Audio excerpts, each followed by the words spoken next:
todo o gosto que me associa à celebração do 30º aniversário da Porto Business School. A decisão de promover este jantar foi precedida de algumas trocas de impressões com o Sr. Dino, porque eu entendia e entendo que há de chegar o momento de prestarmos uma homenagem ao engenheiro Belmiro de Azevedo por aquilo que significa em termos de capacidade empresarial, em termos de iniciativa, em termos de inovação. Julgo que estou à vontade para o propor, na medida em que nunca dependi do engenheiro Belmiro de Azevedo e colaborei com ele, ou ele colaborou comigo, no quadro europeu, quando eu era vice-presidente da Plataforma para o Futuro da Indústria Europeia, nos anos entre 2000 e 2008. E, portanto, para mim era essencial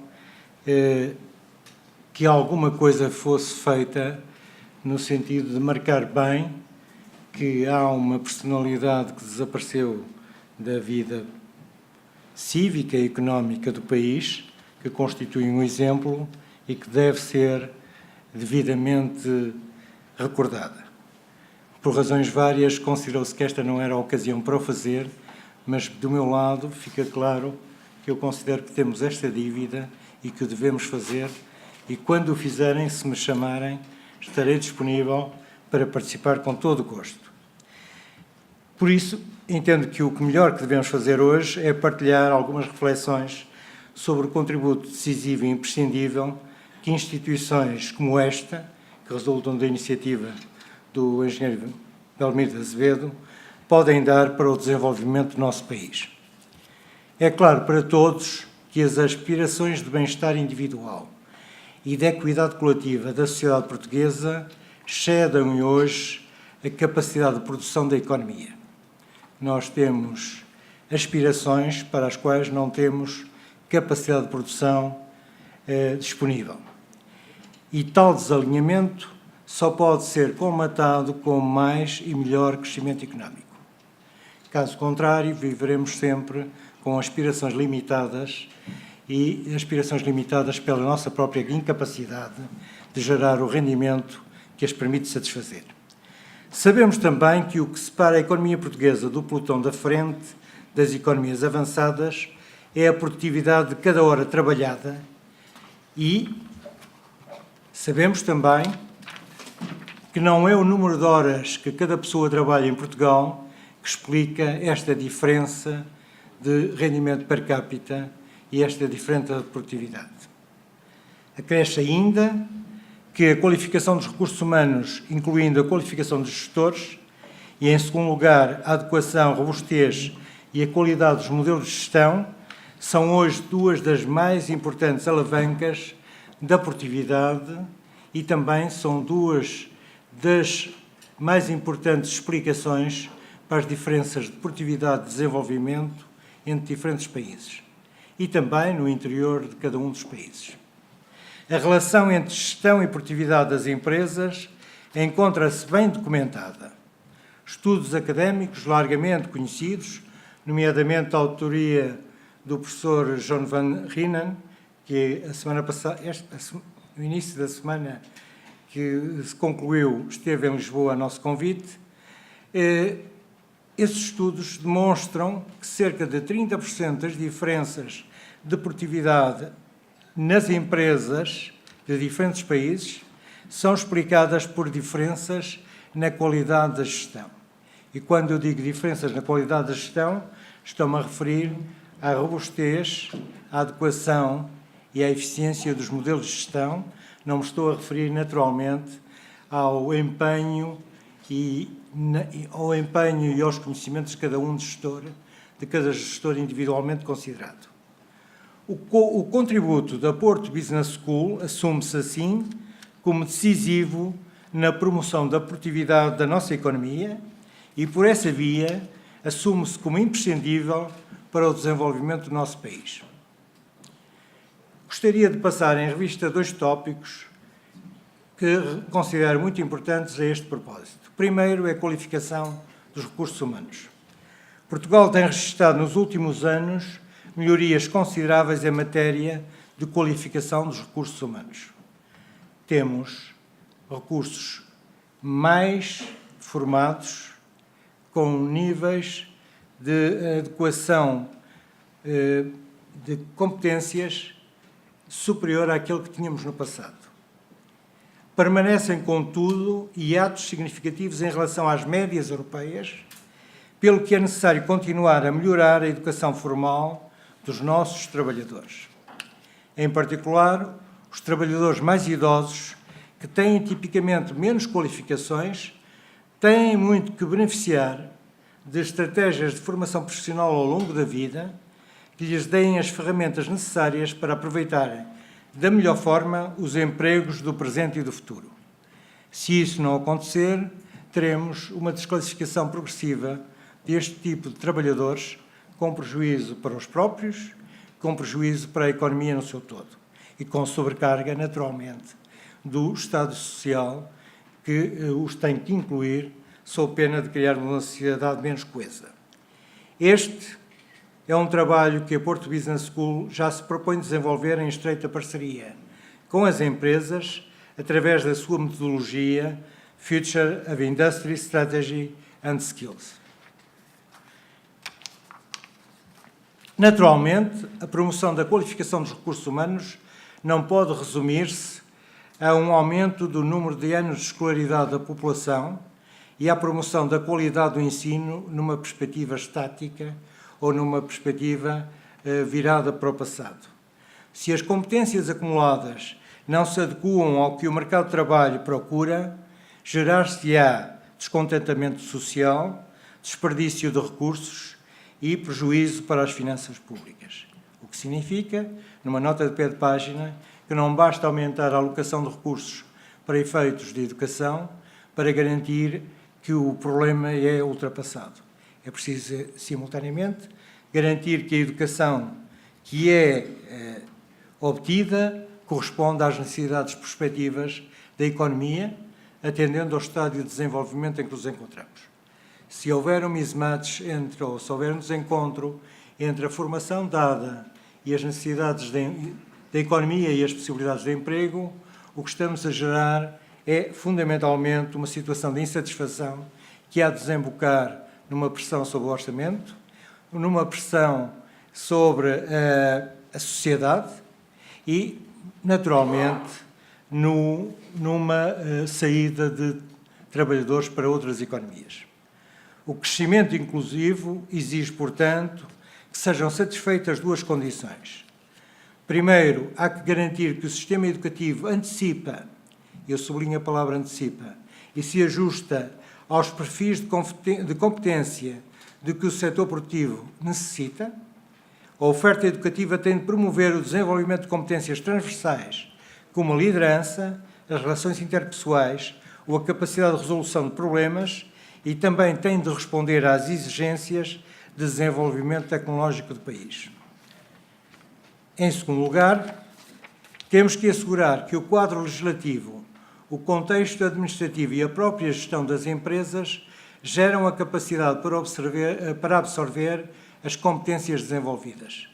Um sistema educativo que fornece trabalhadores qualificados e que antecipam desenvolvimentos tecnológicos só será plenamente utilizado se as empresas forem capazes de absorver esses recursos humanos em tempo útil para tirar partido desses mesmos conhecimentos.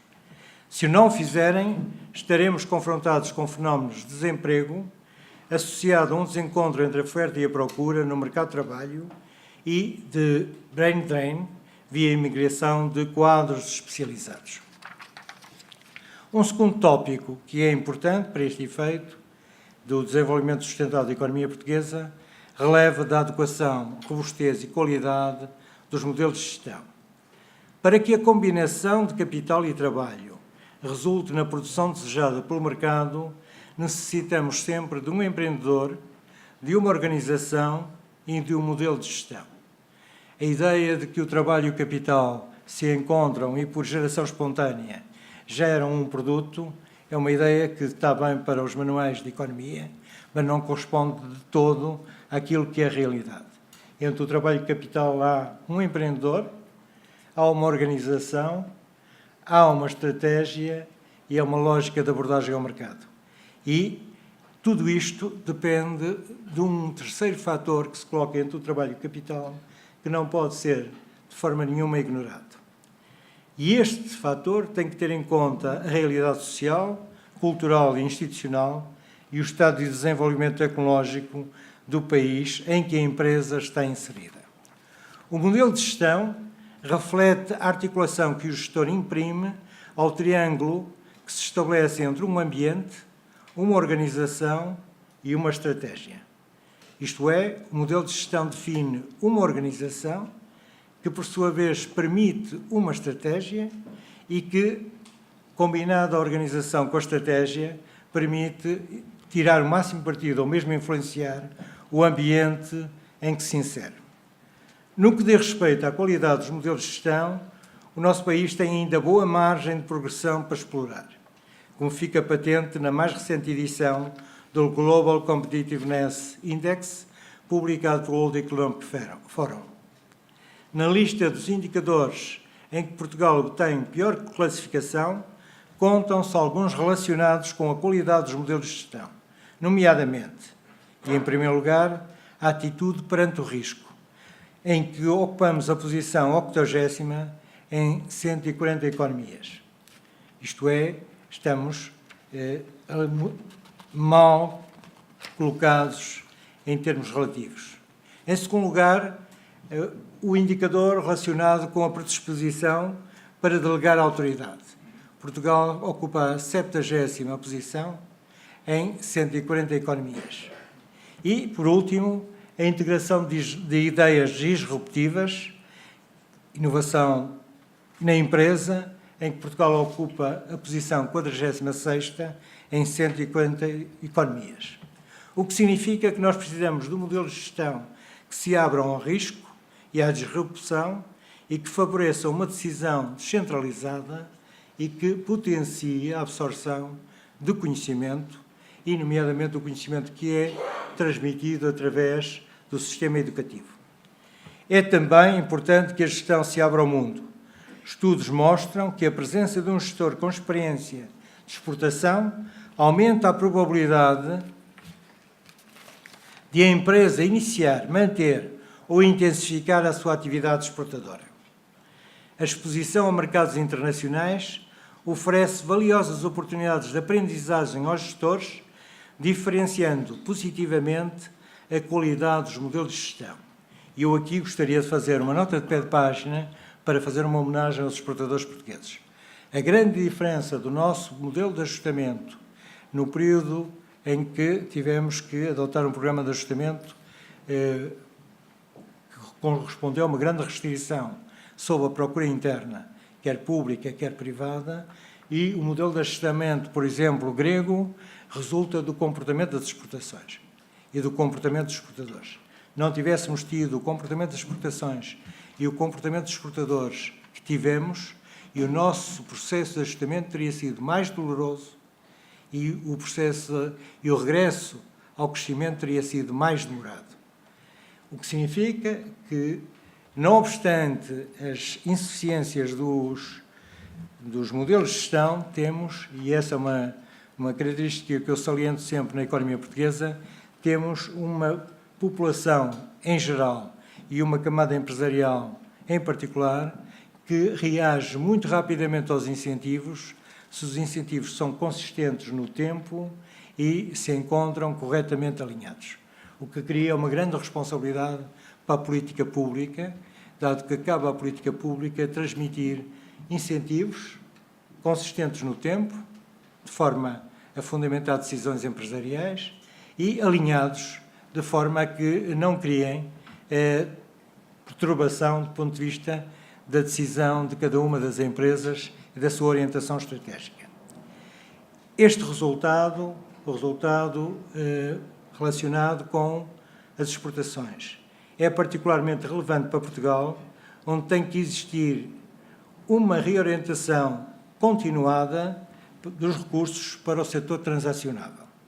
O nosso problema, e eu faço uma nota de pé de página, o nosso problema é que temos uma economia assente em duas pernas, uma é o transacionável, o outro é o não transacionável, tendencialmente a perna do não transacionável tende a tornar-se mais longa do que a perna do transacionável.